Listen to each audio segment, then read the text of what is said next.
আজ আমরা দেখেছি একটি রাজনৈতিক দলের নেতা পরিষ্কারভাবে নারীদেরকে কিভাবে অসম্মানিত করেছে, তাদেরকে খারাপ ভাষা দিয়ে অসম্মানিত করেছে। প্রিয় ভাই বোনেরা, আমাদের নবী করিম সাল্লাল্লাহু আলাইহি সাল্লাম, উনার যে স্ত্রী ছিলেন বিবি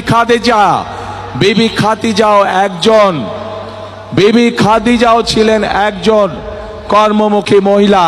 উনি ছিলেন একজন মহিলা ব্যবসায়ী।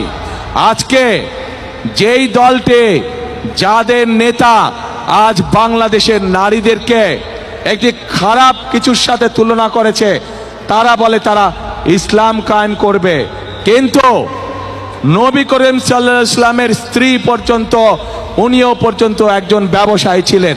তাহলে আজকে কোথায় গিয়ে দাঁড়ালো বাংলাদেশের নারী সমাজ তথা তাবৎ পৃথিবীর নারী সমাজকে কিভাবে অপমান করা হলো? যে